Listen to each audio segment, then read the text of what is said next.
Why does inflation make you poorer? The answer lies in two mechanisms: demand pull and cost push.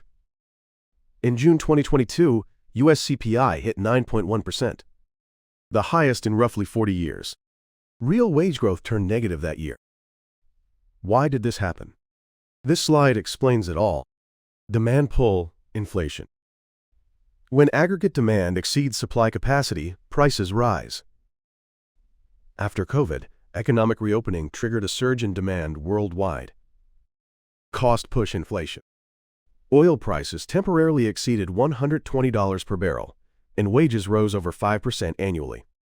Rising production costs get passed on to prices.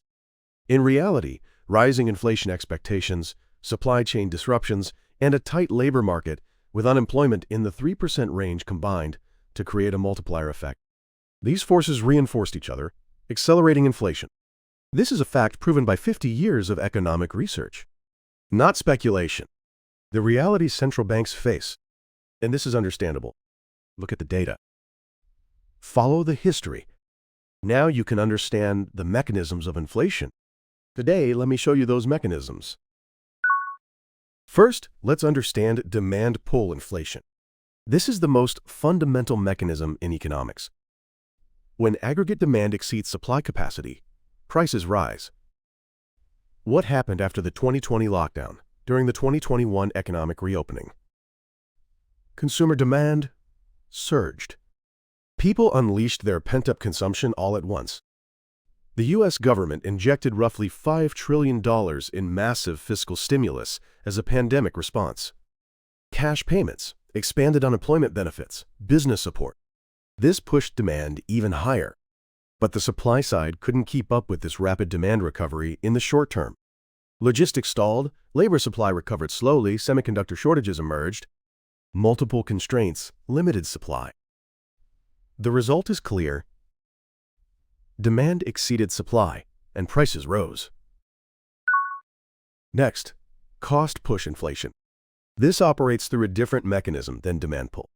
Rising production costs push prices up. In 2022, oil prices temporarily exceeded $120 per barrel, a sharp increase from the beginning of the year. Energy costs skyrocketed. At the same time, wages also rose, an increase of 5 to 6% annually. The labor market tightened, forcing companies to pay higher wages. What did companies do? They passed on the rising costs of raw materials and labor to product prices. Consumer prices rose in a chain reaction. This chain didn't stop. When prices rise, workers demand even higher wages. When wages rise, companies raise prices even more.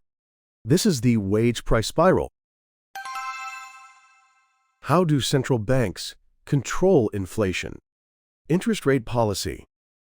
The Fed implemented 4 massive 0.75% rate hikes in 2022. The Fed funds target rate was raised from 0.00 to 0.25% to 4.25 to 4.50%. This was the fastest pace of rate increases in 40 years. Why raise interest rates? To increase borrowing costs and suppress demand. U.S. 30-year fixed mortgage rates rose from around 3% in 2021 to 6 to 7% in late 2022.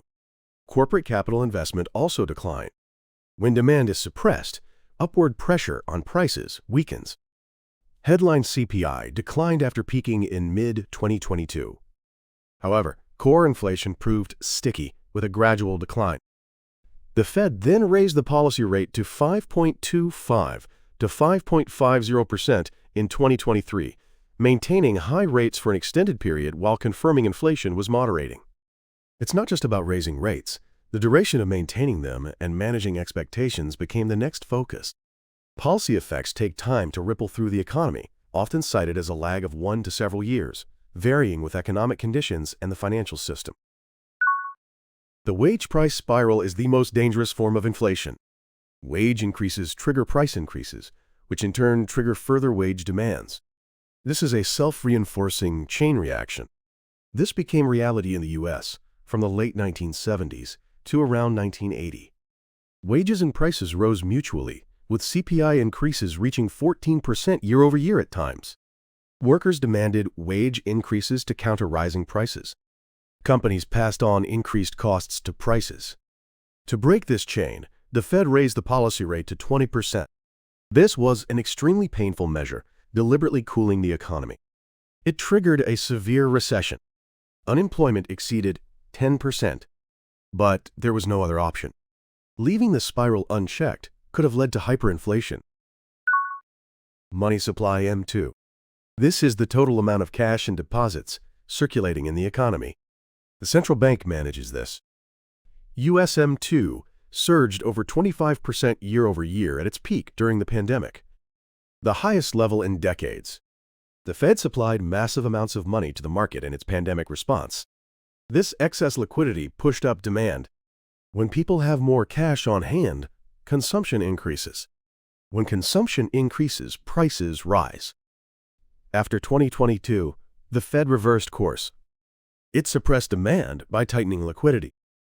In fact, from 2023 to 2024, money supply turned to a historically rare contraction. This demonstrates how forcefully the Fed hit the brakes. While the long-term relationship between money supply and prices is discussed, short-term prices are also heavily influenced by supply constraints, expectations, and policy responses. Here's the most shocking fact: long-term stagnation of real wages. If we set the real average hourly wage in 1973 at 100, it's roughly 105 in 2023. A mere 5% increase over 50 years. Workers' purchasing power has barely improved. Nominal wages rose 3 to 4% annually, but the inflation rate was similar.